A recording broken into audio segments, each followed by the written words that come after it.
જય માતાજી મિત્રો, રૂબી કિચન કિંગમાં તમારું સ્વાગત છે।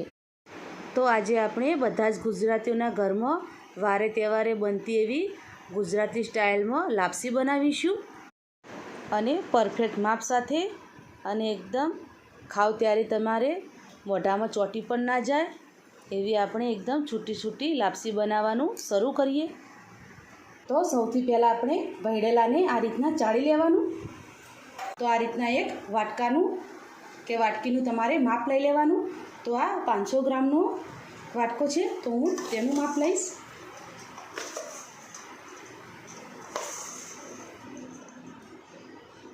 આ લાપસીની અંદર માપ બહુ જરૂરી છે। તમે જે રીતના માપ લો તે રીતે તમારે પાણી નાખવાનું હોય છે। તો આપણે આ વાટકો આ રીતના ભરી લીધો છે। તો હવે આપણે આ રીતના એક મોટું વાસણ લઈ લઈશું અને તેની અંદર આપણે આપણું ભેળેલું એટલે કે જાડો ઘઉંનો લોટ નાખીશું। આ રીતનું કરકરું આવે છે, જે તમને ટીના દુકાને જાઓ એટલે મળી જશે, જે સ્પેશિયલ લાપસી માટેનું જ આવે છે। તો હવે આપણે એક મોટું જાડા તળિયાવાળું તપેલું લઈ લઈશું। આપણે જે વાટકાથી ભેળેલું લીધું હતું તે જ વાટકાથી આપણે પાણીનું માપ લઈશું।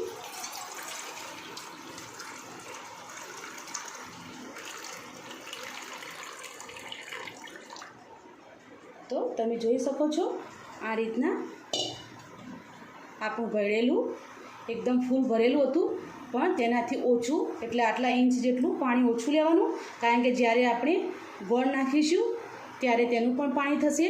જો તમે ખાંડની અંદર બનાવતા હોય તો તમે આ ફૂલ વાટકો લેવાનો, જેટલું ભરેલું લીધું હોય એટલું જ પાણી લેવાનું, પણ ગોળની બનાવવાની હોય લાપસી તો 1 ઇંચ જેટલું ઓછું રાખવાનું।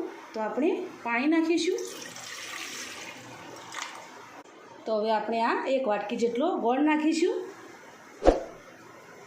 તમારા ઘરમાં કઈ રીતના ગળી ખવાય છે તે રીતના તમારે ગોળ નાખવાનો। અને આપણે 2 ચમચી જેટલું મોણ નાખીશું।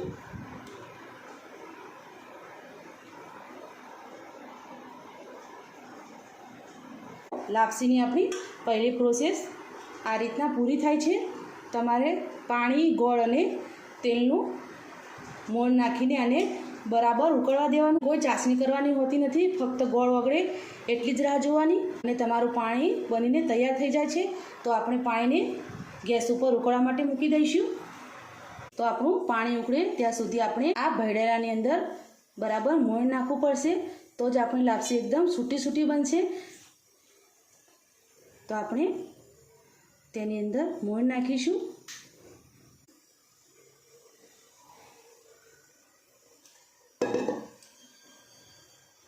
તો આપણે બરાબર મિક્સ કરી લેવાનું। તો ઘણાની લાપસી છૂટી બનતી નથી, એકદમ લૂંદા જેવી થઈ જાય છે। તો આ રીતના તમે પરફેક્ટ માપ સાથે બનાવશો તો તમારી લાપસી એકદમ સરસ છૂટી છૂટી બનશે। આની અંદર તમારે પાણીનું માપ અને મોણ વધારે નાખવાથી જ તમારું લાપસી એકદમ છૂટી છૂટી બનશે। તો હું તમને આજે એકદમ પરફેક્ટ માપ સાથે લાપસી બનાવતા શીખવાડીશ।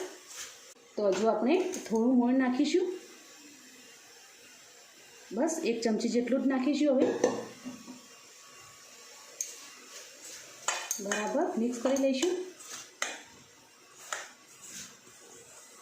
પાણીમાં 2 થી 3 ચમચી જેટલું નાખ્યું અને આની અંદર 5 ચમચી જેટલું મોણ નાખ્યું। તો કુલ આપણી 7 ચમચી જેટલું મોણ થયું છે। તો આ રીતના મુઠ્ઠી પડતું મોણ નાખવાનું, તો જ લાપસી એકદમ સરસ છૂટી છૂટી બનશે। તો આપણું મોણ નાખીને આપણું ભરેલું તો તૈયાર થઈ ગયું છે। તો હવે આપણે પાણીને ચેક કરી લઈએ। તો આપણું પાણી સરસ ઉકળી ગયું છે અને ગોળ પણ ઓગળી ગયો છે। તો આપણે આ ભરેલું નાખી દઈશું અને ખાસ એક કે આ ભરેલાની અંદર આપણે આ રીતના વેલણથી જ આપણે હલાવવાનું। આ રીતના થોડા થોડા ઉપર ખાડા કરી દઈશું। આની અંદર કોઈ ચમચાનો ઉપયોગ નહીં કરવાનો। આ આપણી જૂની ટ્રેડિશનલ વસ્તુ છે। તો આપણે પહેલાંના લોકો આ રીતના જ વેલણથી જ આ લાપસી હલાવતા। હવે તેને ઢાંકી દઈશું અને 2 મિનિટ માટે આ રીતના જ બફાવા દઈશું. તો આપણે ચેક કરી લઈએ.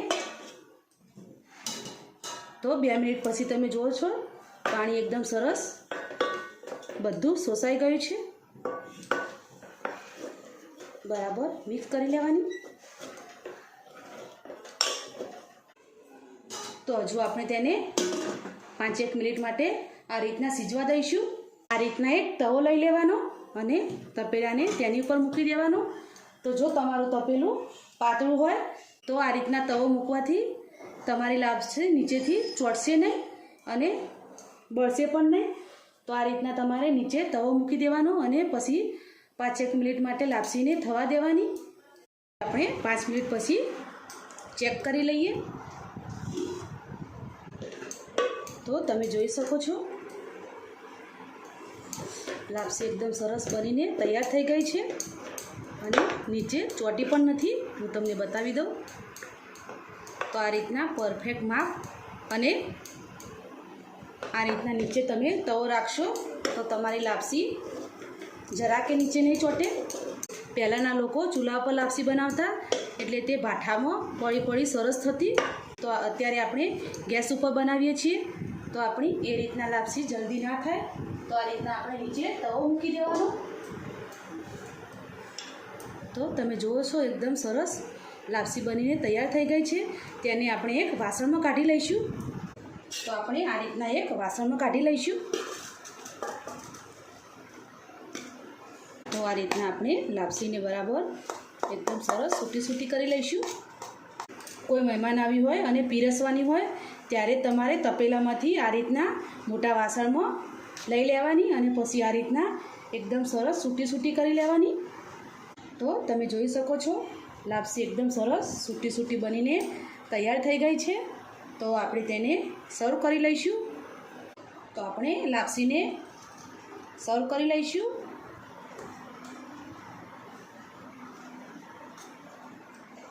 તો આપણી ગરમા ગરમ લાપસી બનીને તૈયાર થઈ ગઈ છે. તેની અંદર આપણે ઘી નાખીશું.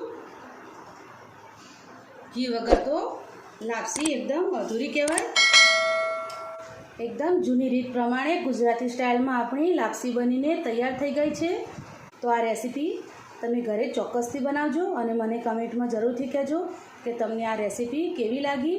જો તમને આ મારી રેસીપી ગમી હોય તો વિડીયોને લાઇક કરો, શેર કરો, સબસ્ક્રાઈબ કરો અને ફરી મળીશું એક નવા દિવસે એક નવી રેસીપી સાથે. તો અત્યારે બાય બાય.